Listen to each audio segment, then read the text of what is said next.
زندگی میں چین چاہیے، سکون چاہیے، کامیابی چاہیے، سعادت چاہیے، خوشبختی چاہیے، خوش نصیبی چاہیے۔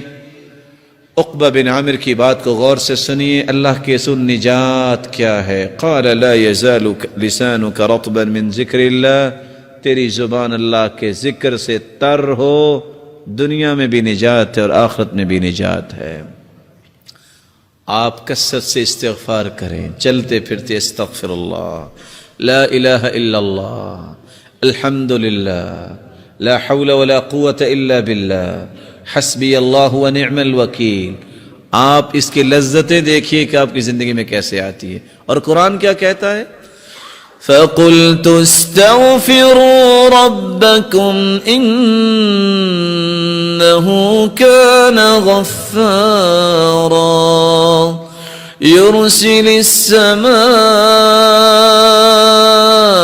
عَلَيْكُمْ مِدْرَارًا وَيُمْدِدْكُمْ بِأَمْوَالٍ وَبَنِينَ وَيَجْعَلْ لَكُمْ جَنَّاتٍ وَيَجْعَلْ لَكُمْ أَنْهَارًا مَا لَكُمْ لَا تَرْجُونَ لِلَّهِ وَقَارًا۔ استغفار تم کر لو، نقد انعام، سارے گناہ بھی اللہ معاف کر دیں گے، موسلادھار بارشیں بھی برسائیں گے، تمہارے پاس مال نہیں ہے تو مال بھی وافر دے دیں گے، اولاد کی نعمت نہیں ہے تو اولاد بھی دے دیں گے۔ تم سارے پھل تو کبھی کھائے نہیں تم نے زندگی میں کہ سارے پھل ہی گھر میں لے آئیں پوری منڈی اٹھا کے۔ تم استغفار کرو، اللہ تمہیں باغات کا ہی مالک بنا دے گا، تمہارے لیے نہریں جاری کر دے گا۔ بلکہ دوسری جگہ اللہ رب العزت فرماتے ہیں جس نے زندگی بھر سکون لینا ہے وہ کیا کرے؟ وَأَنِ اسْتَغْفِرُوا رَبَّكُمْ ثُمَّ تُوبُوا إِلَيْهِ يُمَتِّعْكُمْ مَتَاعًا حَسَنًا إِلَىٰ أَجَلٍ مسمى۔ استغفار کر لو، جب تک زندہ رہو گے اللہ تمہیں چین نصیب فرما دے گا۔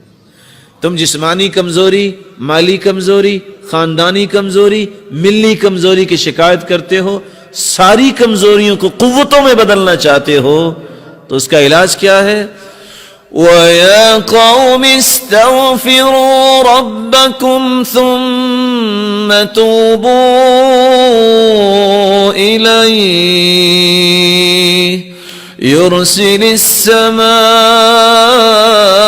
عَلَيْكُمْ مِدْرَارًا وَيَزِدْكُمْ قُوَّةً إِلَىٰ قُوَّتِكُمْ وَلَا تَتَوَلَّوْا مُجْرِمِينَ۔ استغفار تم کر لو، اللہ تعالیٰ تمہاری ہر کمزوری کو قوت میں بدل دیں گے۔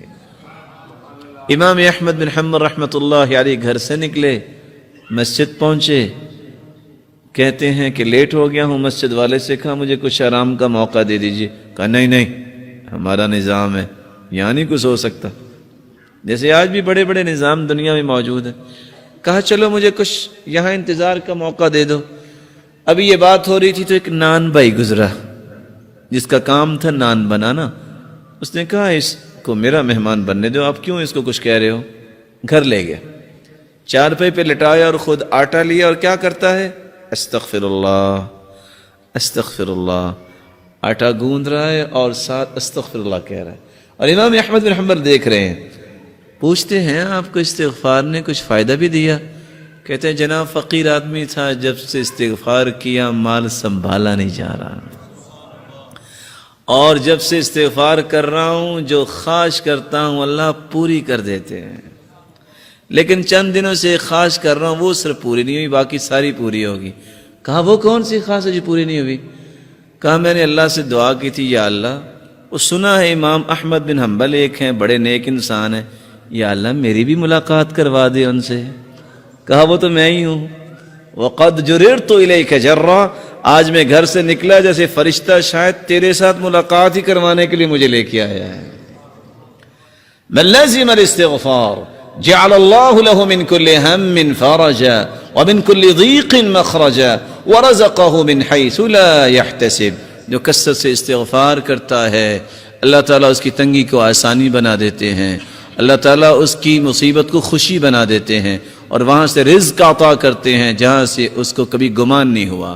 اللہ کا ذکر یہ 5واں اصول ہے کامیاب زندگی گزارنے کے لیے، اور کثرت سے درود پڑھنا. اللہم صلی علی محمد وعلی آل محمد كما صلیت علی ابراہیم وعلی آل ابراہیم انک حمید مجید. اللهم بارك على محمد وعلى آل محمد كما باركت على إبراهيم وعلى آل إبراهيم إنك حميد مجيد. من صلى من أمتك صلاة واحدة، ایک مرتبہ جو درود پڑھتا ہے، انعام کتنے ہیں؟ 5. كتب الله له 10 حسنات ومحى عنه 10 سيئات ورفع له 10 درجات وصلى الله علیہ وملائکۃ 70 صلاة فلیقل عبد من ذلك او لیکثر. جو ایک مرتبہ درود پڑھتا ہے 10 نیکیاں لکھی جاتی ہیں، 10 گناہ معاف ہوتے ہیں، 10 درجات بلند ہوتے ہیں، اور اللہ رب العزت 70 رحمتیں نازل فرماتے ہیں، اور اللہ کے نورانی فرشتے 70 مرتبہ اس انسان کے لیے بخشش کی دعا کرتے ہیں. ومن صلى علي 10 مرات حين يصبح وحين يمسي أدركته شفاعتي يوم القيامة. جو صبح اور شام 10 مرتبہ درود پڑھ لیتا ہے قیامت کو میری شفاعت کا مستحق بن جائے گا. اور اللہ کے رسول کے صحابی نے پوچھا میں دعا کتنی کروں اور میں کتنا درود پڑھوں؟ فرمایا تم جتنا بھی پڑھو اچھا ہے. کہا ایک ہی سا درود اور دعا ٹھیک ہے. فرمایا فإن زدت فهو خير لك، اور زیادہ پڑھو. فرمایا آدھی دعا اور آدھا درود. کہا فإن زدت فهو خير لك، اور زیادہ پڑھو تو بہتر ہے. کہا اگر میں درود ہی پڑھتا رہوں تو؟ فرمایا اذن تکفى همك ويغفر لك ذنبك، تیرے زندگی کے گناہ بھی سارے معاف ہو جائیں گے اور پوری زندگی کے غم بھی اللہ دور فرما دیں گے. میری اللہ سے دعا ہے اللہ تعالی ہم سب کو سعادت کی زندگی عطا فرمائے، ہمارے گناہوں کو معاف فرمائے، ہماری خطاؤں اور لغزشوں کو معاف فرمائے. اللہ رب العزت جو صاحب اولاد ہیں ان کی اولاد کو نیک بنا، دست و بازو بنا، آنکھوں کی ٹھنڈک بنا، صدقہ جاریہ بنا.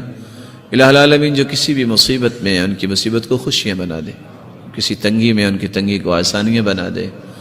جو روحانی یا جسمانی بیمار ہیں ان کی بیماریوں کو شفاؤں میں بدل دے. الہ العالمین بے اولاد کی جھولیوں کو بھی بارونق بنا دے. الہ العالمین صاحب مال کے مال میں برکت فرما اور تقوی نصیب فرما، اور فتنوں اور آزمائشوں سے بچا، اور بے روزگار کو تونگر بنا دے، اور مقروض کے غیبی خزانوں سے مدد فرما. الہ العالمین جس طرح تیرے گھر میں آج جمع ہیں ہم سب کو جنت الفردوس میں جمع فرما.